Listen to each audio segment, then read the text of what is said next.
Abrimos de nuevo un álbum que se oye. Grabamos este podcast que se ve.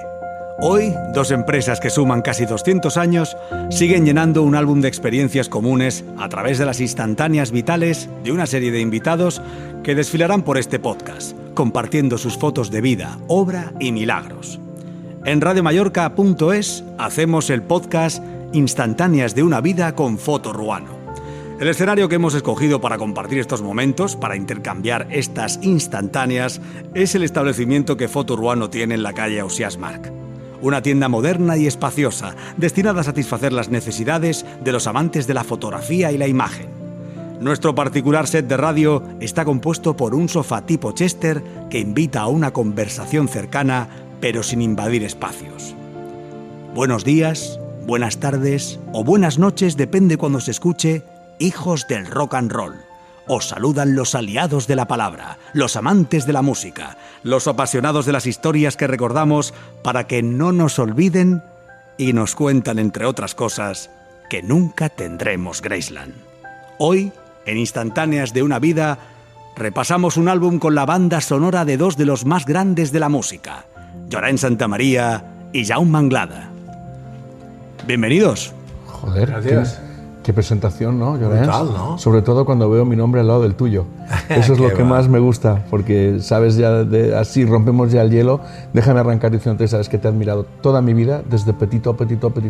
Yo te veía tan grande, tan guapo, tan fuerte. Era grande. No, de con lo estatura. bien, no, todo. Recuerdo verte ahí cantando esas canciones que cantabas en aquella época, o como podía ser pues, Para que no me olvides, o Carnaval, o todas esas canciones.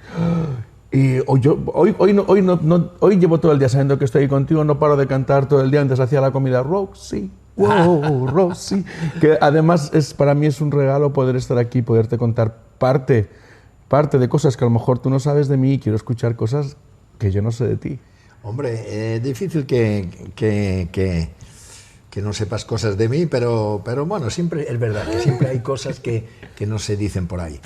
Pero yo, en cuanto a ti, Jaime o Jaume, Claro. a mí debo reconocer que cuando vi que te llamabas Jaime Anglada, decía, me cago en Dena, este tío tiene que ser Jaume Anglada, joder.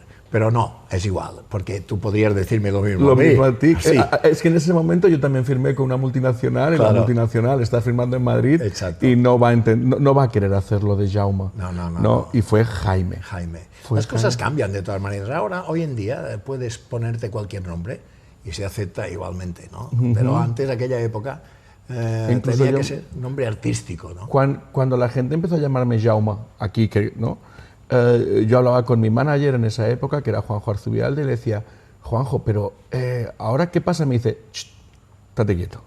Diu, si t'estan llamando Jaume i t'estan fent Jaume, que t'estan fent seu perquè ets seu. Sí. Quan diguen, les coses van al seu lloc, la discográfica quiere que sea Jaime, eres Jaime, no hay ningún problema. No tiene que suponer un problema para ti. Al final lo importante es que llegue la música y me va dient sottem. Diu, y ya verás, con el tiempo seràs solo Anglada. I és vera que ara sí jo me diu Anglada.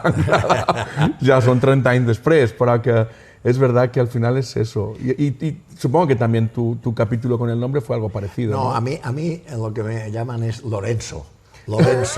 Aquí. Lorenzo, anda. Yo siempre tengo ganas, precisamente, ya que has dicho esto de Anglada, siempre he tenido ganas de que me llamaran Santa María, ¿sabes? Sí, a Ya. quitar el Lorenzo y tal, y Ya. Santa María, que a veces pasa también. Alguien siempre dice, el Santa María este. El Santa María este. Y otra cosa que a veces se confunde la gente y me dice Roberto Santa María. Roberto. Esto de Roberto, Bueno, pero en fin. a mí me ha pasado esto. Hubo una noche, intentaré ser muy breve, hubo una noche que estaba en Huesca cantando en una sala. Además recuerdo que era el día del Madrid-Barça, del cochinillo de Figo en el córner. Sí, Bueno, no me olvidaré fuerte toda este mi día. vida. Y yo estoy ya cantando una gira girando por salas, una cosa así.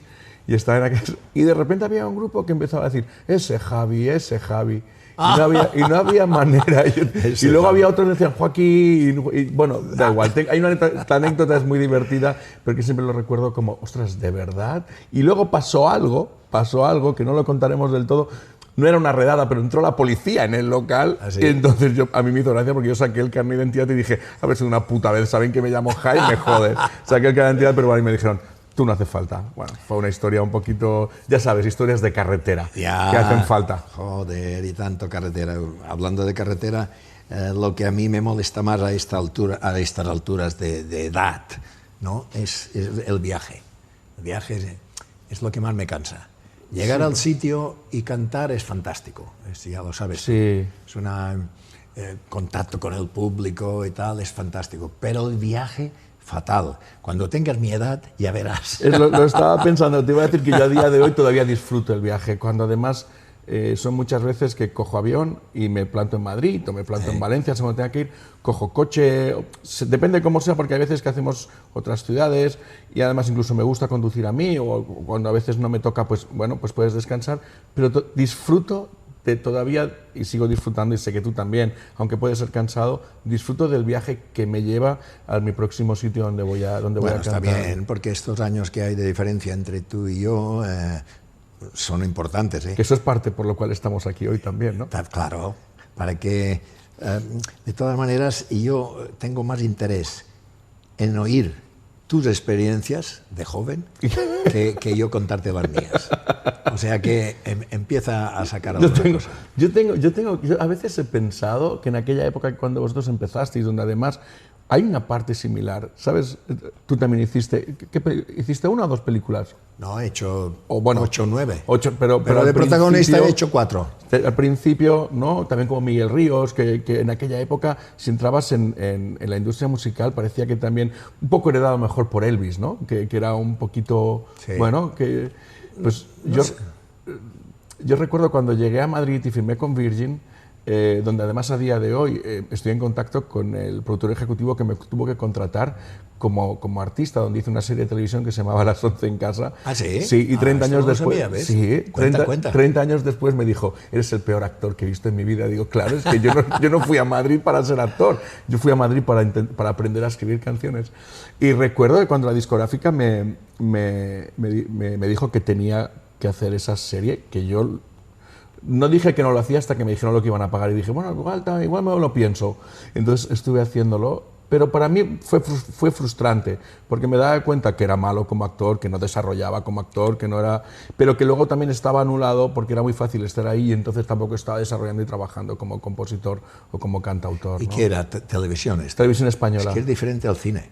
Es que la gente a veces piensa que es lo mismo, pero no tiene nada que ver. Sobre todo al cine de antes. Sí. El cine de antes era una cámara, o dos, pero dependía. Normalmente era una cámara y hacías una escena, luego se hacía otra escena y luego al final se montaba. En la televisión es totalmente diferente, no tiene nada que ver. O sea, yo te podría contar 1000 anécdotas. Una que ahora se me ocurre en este momento fue... en la cárcel La Modelo, Barcelona, y yo representaba que estaba en la cárcel y tenía que salir afuera y me esperaba el inspector que me había metido en la cárcel, que era José Luis López Vázquez. ¡Wow! Vale, era impresionante para mí también. Y entonces el tío estaba afuera ahí en la acera y yo salía por la puerta, que por cierto me puso piel de gallina aquella puerta que había. Lo creo. Era un ruido espantoso. Bueno, salgo y él me esperaba allí. Y teníamos que hacer un recorrido encima de la acera de unos 10 o 15 metros, ¿no? Hablando, ¿vale? Bien, ya sabes que en la televisión no pasa, pero en el cine te ponen una señal y te dicen de aquí a allí. Vale, ok. Salgo y había un diálogo y a la mitad empiezan a rodar, acción, tal, y yo empiezo el diálogo y a la mitad me olvidé. Y entonces le dije, y el tío, para que no cortaran la escena, ¿no? Que yo era un pardillo, no tenía puta idea del tema. Y para que no cortaran la escena, dije lo que tenía que decir, pero a la mitad me olvidé y digo, y el tío se para y me dice, ¿qué coño dices? Hostia, y me dejó impresionado. José Luis López Vázquez, el actor, sí. ¿Pero qué coño dices? Con esa voz, ¿no? Claro. ¿Qué coño dices? Claro, yo no tenía experiencia en el cine, lo digo por esto de la experiencia y tal. Y Y bueno, fue una cosa inolvidable para mí porque tuvimos que repetir otra vez y entonces me fui acordando del diálogo, pero anécdotas de este tipo te podría contar un montón. Sí. Así que cuéntame alguna Sí, tú. bueno, no sé, mira, pues haciendo esas series de televisión que ya te digo que me encanta que hoy encontrarme con el productor ejecutivo que me decía, qué malo eras, tío. Pero claro, pero recuerdo hacer el casting, pero claro, luego me enteré que realmente si yo entraba en la serie donde me promocionaban como cantante, porque mi nombre era Jaime y Anglada y quería ser compositor y tal, entonces gracias a eso los Backstreet Boys, que estaban de moda en la época, aparecieron en la serie. Fue como un intercambio, ¿no? Tú me promocionas a este chico, yo tenía 22 años, 23, ¿no? 22, 23 años. Me promocionas a este chico y traeremos también los Backstreet Boys. Entonces yo salí con los Backstreet Boys, que era una locura, que por cierto, fui a hacer unas secuencias en el Hotel Miguel Ángel, creo así en Madrid, donde todas las niñas estaban esperando y querían matar a las actrices. Cuando te digo que querían matar, las querían. Tú lo has vivido en contra tuya, pero yo las iba cogiendo como protegiéndolas y creo que en mi vida he sentido tanto miedo. Sí. En serio, cruzar ahí todas, bueno, las insultaban. Entonces subimos a una habitación y entonces yo era, no me acuerdo cómo se llamaba, Harry o uno de los chicos que era como de Miami o que hablaba un poquito español, entonces yo era el colega y nos abrazábamos. Entonces, está en YouTube, soy un colega de un Backstreet Boys. Yo quiero verlo. La putada o lo bueno, el que hay que ver es de YouTube, es esto, que lo encuentras todo, tío. Todo. Pero ¿cómo pueden colgar todas las cosas en YouTube? Hasta cosas casi de tu casa. Es que no lo entiendo. Porque las traen a revelar aquí a Fotoruano. Ah, vale, eso es muy bueno, ¿eh? Eso es muy bueno. Pero la verdad es que no lo entiendo. ¿Por qué sale todo en YouTube? Sí, bueno, YouTube o en redes. O en tú no puedes controlarlo, porque si te sale algo malo en YouTube, ¿qué vas a hacer? Ya está ahí. Sí, la verdad es que, mira, hoy justamente, ¿tú eres de seguir escuchando y viendo cosas que has hecho? No, básicamente no. Pero de vez en cuando, claro, lo que pasa es que te lo mandan, a lo mejor. ¿Y no crees pero cuando grabamos un disco, por ejemplo, que dedicamos mucho tiempo de escucha, a lo mejor nos podemos pasar, sin darnos cuenta, estamos entre 8 y 12 horas en el estudio, estamos 8 o 12 horas escuchando las canciones, los arreglos, tomando decisiones, cambiar, que luego cuando sale el disco lo sigues escuchando porque vas de promoción, luego lo sigues cantando porque tienes que cantarlo. Pero luego tú no te pones en casa y dices, voy a escuchar el disco que acabo de grabar, que he estado... A mí a veces, yo lo he hecho si tengo que recordar alguna canción, pero lo que es disfrutar de escuchar, lo haces creo que en las primeras escuchas, ¿no? Luego ya es algo que dejas un poquito de lado. Antes lo ¿no? hacía, antes me preocupaba más. Ahora, en lo último que he hecho, 23 canciones, casi todas son recopilaciones, y ahora ya no me interesa tanto. Si confías en el productor, en el que hace las mezclas y todo esto, ya no me preocupa tanto. Pero antes sí, antes estaba pendiente allí como un loco, ¿eh? ¿Sabes que el otro día estaba en casa, recibo un WhatsApp y era un amigo mío que me decía, Jaime, estoy aquí en Turquía, mira qué suena. ¿Turquía? Y sonaban canciones tuyas. ¿Ah, sí? Sí. No, o sea, que me encanta la emoción que produce poder escucharte, gente de nuestra edad y tal. Y cuando escuchamos a Lorenzo, a Llorens o a Santa María, está sonando Para que no me olvides en unos bares de Turquía, a mí me gusta que un tipo mallorquín se acuerde de mí sabiendo que soy un gran fan tuyo y me diga, Jaume, aquí está sonando això. Ahora te mostraré. Hombre, no, está muy bien esto. Yo no digo que no me guste esto, de verdad. A veces queremos presumir de que, bueno, sí, vale, pero no. A mí me gusta esto, que en Turquía o yo qué sé, en Latinoamérica no es tan extraño, ¿eh? Lo sé. En Latinoamérica, incluso en Estados Unidos, que hay tanto latino, es que nuestras canciones, la de mi época y tal, las puedes oír en cualquier sitio. O sea, pero bueno, volviendo al tema de actuaciones en directo, que es lo que más me gusta, supongo que a ti también. Sí. ¿No? Bueno, a mí me gusta mucho escribir canciones. Yo disfruto mucho del reto del papel en blanco y últimamente y cada vez más. Porque creo que después de casi 30 años, yo ahora estoy celebrando 30 años, el año que viene hará 30 años que hice como mi primer contrato discográfico con Virgin, es el año que viene. A día de hoy, que todavía creo que estoy empezando a aprender a escribir canciones, disfruto mucho de ello. Pero a mí me pasa una cosa. Yo también he disfrutado mucho de escribir canciones, pero hubo mi época, digamos, las canciones eran de amor y desamor. Luego había los cantautores que eran otros, ¿no? Pero los de mi estilo, de mi rollo, era amor o desamor, un drama o muy romántico y tal. Entonces esto ya no puedo escribirlo. No sé escribirlo. Si yo escribiera lo que pienso, es que no podría ser. Es que yo evoluciono. Y hay gente que no. Estoy totalmente de acuerdo con lo que dices, porque creo que un autor tiene que ser consecuente con su época. Voy a poner un ejemplo, que él es cantautor, que es, por ejemplo, una persona que siempre ha estado muy cercana y que la gente le está pidiendo que vuelva a ser como era en el 75. No puede ser como en el 75. No. Es un artista que más está en España, que sé que tú admiras mucho también, que es Bruce Springsteen. Yo creo que él ha sido muy consecuente de cómo en el 75 deseaba tener un disco número 1, deseaba salir, deseaba escapar de toda su mierda y lo proyectaba y lo hacía a través de su música. No le pidas a un tipo, que es lo que cuenta él, que voy al dentista en avión privado, no me pidas que hable de esa desesperación por querer salir de mi freehold y poder ser una... No, eso ya lo tenía, ahora soy padre de 3 hijos, mi hija monta caballo, ¿sabes? Ahora tengo una granja, soy multimillonario, no puedo engañarte. Exacto. No puedo engañarte. Si quieres ser honrado, claro. Ahora bien, a mí me pasó al revés, que cuando yo empezaba, que podía protestar porque era joven y tenía ganas de revolución, entonces cantaba canciones de amor, tío.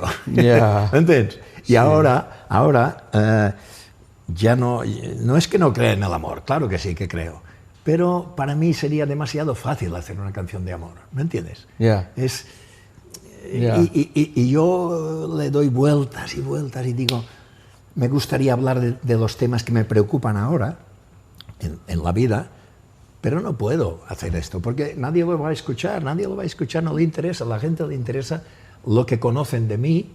Y quizás si supongamos que escribiera una canción tipo Para que no me olvides, a lo mejor la colaríamos, ¿me entiendes? Pero no, es que yo no pienso con Para que no me olvides, o sea... A lo mejor tienes que escribir Olvídame. Vale, mi mentalidad ha evolucionado como todas las personas, y para ser honrado, que es lo que decías tú de Bruce Springsteen, para ser honrado yo no puedo otra vez componer una canción como Para que no me olvides, es otro de este estilo. Yo voy a cantar Te quiero a ti,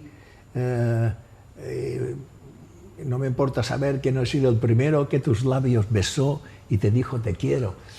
Joder, que sí que creo en esto, pero... Espérate, Lorenzo, vamos a dar una vuelta. Ahora que sé que eres madre de 4 hijos que no son míos, y a partir de ahí, claro, ahí hay otro lío. Ahí hay otro lío. Hay otro tema, es otro tema, tío. Sí. ¿Te acuerdas cuando estuvimos el verano pasado cantando con Miguel Ríos? Que cuando os vi a los dos juntos, y cuando además esa noche yo también pude compartir escenario con Miguel, y sabiendo que luego tú cantaste Rock and Roll Boomerang. Pero fíjate una cosa, que con tantos años de vida musical no había coincidido nunca en la vida con él. Pero ni personalmente. Pero nada. ¿En serio? Nunca, te lo digo en serio. No te creo, claro. Y yo se lo dije a él, dije, ¿cómo puede ser esto? Bueno, 60 años... de hecho tengo que decirte que Carlos Narea me dijo, le dije, bueno, yo tengo el teléfono de Lorenzo, sí. De verdad, porque lo estoy buscando. No, yo te lo paso. Puedes decir que llamas de mi parte. Se lo diste tú. Yo. Qué bien. Sí. Cuando me llamó, cuando Carlos Narea me llamó y me hizo esta propuesta, bueno, me contó que celebrábamos, o que se celebraba el 40 cumpleaños del Rock and Ríos, me dijo, estamos pensando con Miguel Ríos, también dijo Concha Huica, luego también dijo Carolina Cerezuela, que también es tú, y le dije, ¿te puedo pasar el teléfono de Concha y el de Lorenzo? Es el que dice, pues no los tengo. Digo, pues toma, ahí te los envío. Pues fíjate que esto no lo saben ni ellos ni nadie, lo vamos a decir ahora. Y yo les tenía envidia a Carlos Narea como productor, y a Miguel Ríos, porque era lo que yo quería hacer. Pero yo estaba inmerso en canciones de amor, como te digo, ¿entiendes? Pero yo quería cantar otras cosas aquella época. Pero ¿quién tiene huevos de de irse para otro camino. O sea, tú vas por un camino, promoción a tope. Porque en aquella época las discográficas y los directores musicales y los ARs mandaban mucho, ¿verdad? Totalmente. Mira, la frase que la he contado muchas veces, esto sí que no es nuevo, el ejecutivo que te dice, Lorenzo, esto no es una tierra o esto no es un país de rock. Yeah. Y eso era la mentalidad de los ejecutivos de las compañías de discos. ¿Entiendes? Y entonces Miguel, que he visto a veces, escrito algo de él, Miguel se rebeló un poco con esto. ¿Entiendes?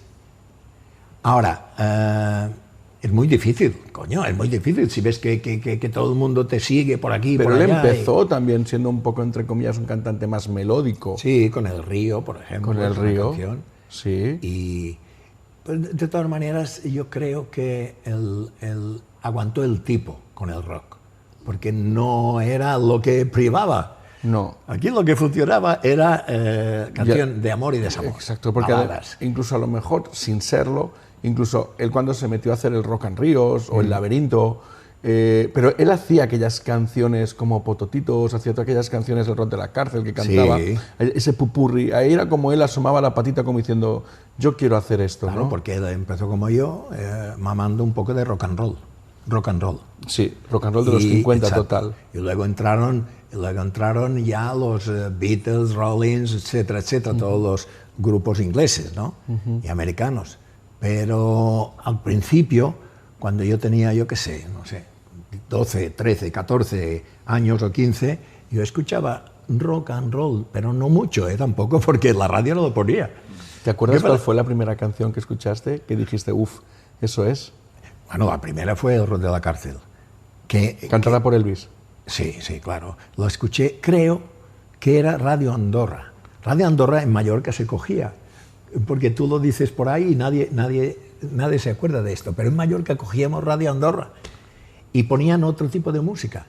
Incluso también una emisora pirata que decían que estaba en el mar, en un barco. Ah, sí, hay una película de esto. Vale. Ahora vi que hay una película basada en hechos reales. Pues esto Rock también Station se llamaba, no me acuerdo cómo se llama. Sí. oías otro tipo de música, claro. ¿Qué escuchaba? Que eran radios ilegales, que robaban sí, una frecuencia y se eso metían es. y metían rock and roll. ¿Qué escuchaba yo? Tú ya no, pero yo sí. Yo escuchaba italiano, Sanremo, francés, el Charles Aznavour y compañía, Gilbert Bécaud y tal, y rancheras.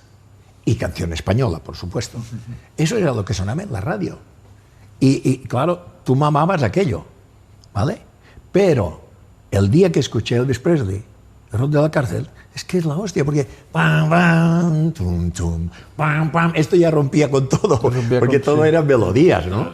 Melodías o canciones rítmicas, pero todo era muy, muy mediterráneo, muy suave, ¿no? Y entonces estos tíos te venían allí. Elvis también ha sido tu ídolo, como es el mío. Sí, total.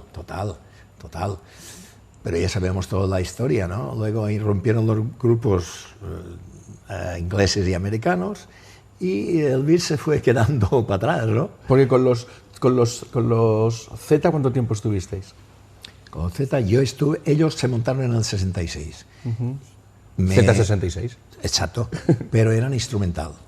Entonces me cogieron a mí, yo estaba en Whisky a Go-Go. ¿Tú has conocido Whisky a Go-Go? No. O los Molinos. No, lo que luego fue Abrachas o Barbat, sí, pero Whisky a Go-Go Vale, no. pues era Whisky a Go-Go, era una cueva allí. Y Jack el Negro, que estaba enfrente. Exacto, al otro lado. Y yo estaba cantando allí y me veo, enfrente allí en la oscuridad, 3 o 2 fantasmas con una chilaba. Y era como fantasmas. Y cuando terminé de cantar allí, querían hablar conmigo porque venían de Argelia, de un hotel en el Atlas allí, un hotel de estos de lujo, y los tíos iban a tocar allí, pero instrumental. Entonces buscaban un cantante, porque se ve que Joan Manera, el administrador de Toltec, ¿Vale? tampoco has conocido Toltec. No. Joder, macho. Yo voy a cumplir 52. Yo voy a cumplir 52. Toltec era la sala de moda. Sí. Estaban tocando los Beta Quartet en Toltec. Wow. Y era la hostia, los Beta Quartet. En aquel momento había los Jabaloyas, Valldemosa, otro estilo, y los Beta Quartet era el grupo joven, ¿me entiendes? Y estaban tocando allí. Y entonces les dijeron a los Z que si traían un cantante, podrían entrar allí a tocar. Joder, ¿tú sabes? Y me hicieron una prueba. ¿Y vas a quedar? Y me quedé. Y dejé colgado a un grupo, que esto lo he tenido siempre,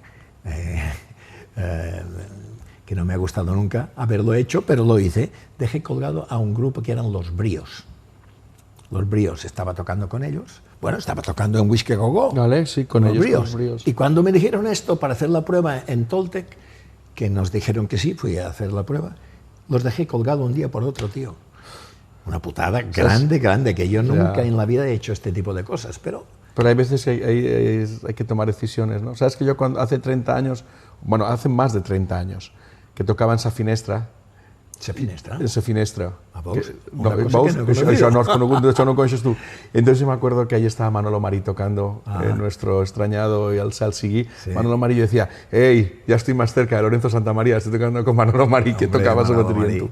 Sí, que tocaba molt bé. Sí, era muy bueno. Era un tipo que siempre reía, era muy hippie, muy tal, tocaba muy jazzero, muy tal. A mí me encantaba verle tocar y alguna vez toqué con él. Pero sobre todo me gustaba mucho verle tocar. Yo cogía mi Vespa, me iba ahí, me aparcaba, era un bar muy pequeñito, donde yo empecé a cantar en Sa Finestra. ¿Y dónde estaba esta sala? Calle Joan Miró, enfrente de... al final de Joan Miró viniendo de Gomilá, sí. Casi al final, no sé dónde decirte, no sé qué referencia darte, pero casi al final. Pero yo de Plaza Gomila tengo tantos recuerdos que no terminaríamos en un año, ¿eh? Puh. Pero... El otro día vi un libro en el Caixa Forum, en la librería, que era la Plaza Gomila en los años 70. Lo estuve ojeando, pero como luego tenía que ir a ver a mi hija, tal, no sé qué, dije, bueno, ya sé que... O sea, quería verlo bien, pero está lleno de fotografías que seguramente si lo ves, seguramente. Igual sales en 5 o 6, ¿eh? Claro. Pero Plaza Gomila en los 70 y algo ya empezó a decaer.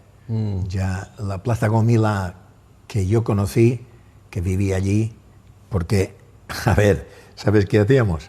Ensayábamos toda la tarde, dormíamos hasta las 2, comíamos espagueti, era la norma, comíamos espagueti y nos íbamos a ensayar. Luego parábamos por la noche para cenar alguna cosa, normalmente hamburguesas o algo así, y a tocar en el Toltec, cada día. ¿Dónde estaba el Toltec? Toltec estaba lo que luego fue Chivago, lo que luego fue... Pues hacia arriba, ¿no? Yendo hacia casi a Bonanova. No, la Plaza Gomila. Y aquí hay una calle, esta es la calle Joan Miró, ¿sí? Plaza Gomila, Joan Miró, y aquí había una calle y a 20 metros estaba Toltec. Vale. Y que era del mismo Mike Jeffries, del mismo que abrió Sgt. Peppers. Vale.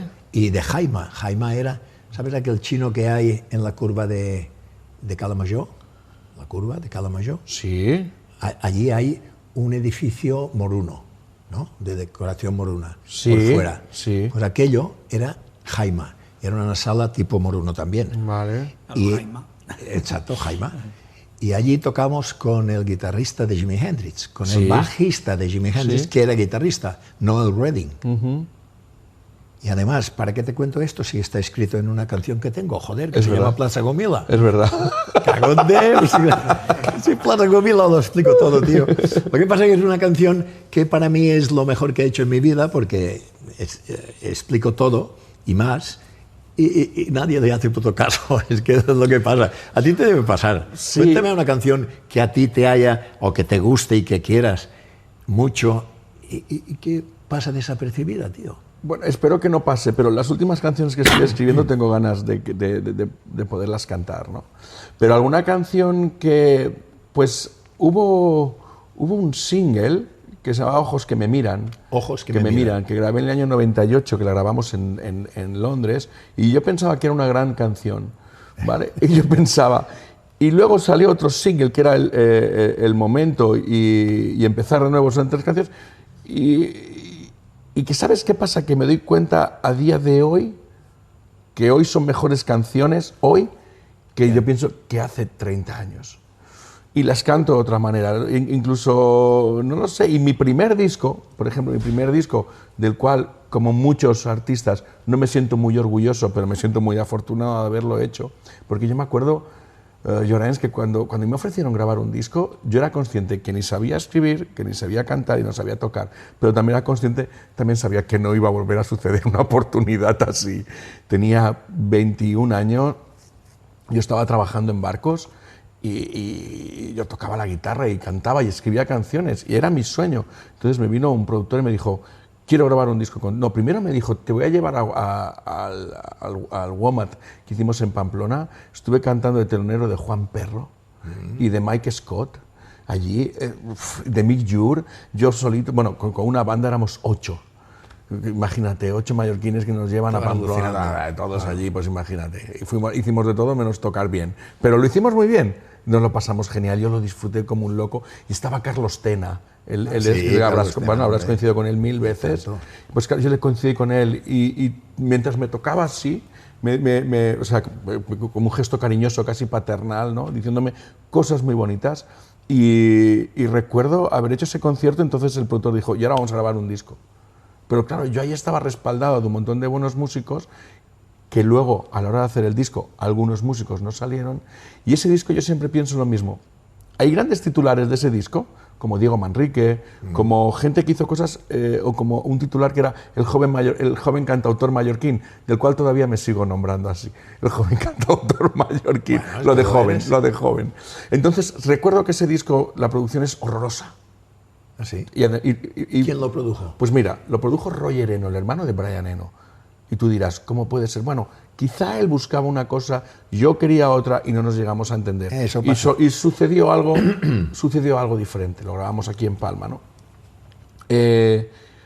Pero cuando hoy canto esas canciones, no sé qué coño tienen, que el otro día estuve en un concierto en Madrid, lo estaba haciendo, y venía gente y me decía, Jaime, es verdad, vale, puedes pensar que la producción de ese disco no te puede gustar, pero ¿te has dado cuenta cómo suenan hoy? Y a veces te despiertan esas cosas. ¿Y por qué no lo vuelves a grabar, hombre? Posiblemente lo haga, pero posiblemente lo haga como las estoy cantando hoy, claro, solo con la guitarra, que fue como las escribí. Y hoy tienen más sentido que nunca. Además, la intro que hemos escuchado de la voz de nuestro amigo y querido Miguel Vera, Miguel está a mi lado desde ese primer disco, donde él se encargó de venderlo todos los días ahí en los 40, escuchad el disco de Anglada, coño, y donde hicimos cosas muy bonitas, pero es verdad que ahí sí que tengo algo que le podría llamar, el disco se llama Dentro de la Noche, y ahora estoy pensando en volverlo a grabar y que se llama Dentro de 30 años después. ¿Sabes? Sé que es un poco retorcido, pero da igual, ahora te lo cueque y luego a lo mejor no se llama nada ni lo hago, ya sabes cómo son estas cosas, siempre le damos vueltas. Entonces, para ti también es importante volver atrás, o sea, volver atrás. Para mí yo ahora estoy en ese proceso, 30 años después, de intentar adivinar por qué escribía, hice y cantaba todo lo que hice. Mira, yo he llegado a la conclusión después de tantos años de que lo visceral es lo que funciona. Pasión. Lo orgánico, o sea. Pasión. Y los arreglos no tienen nada que ver, tío. Los arreglos, esto es para los americanos que tienen millones para gastarse.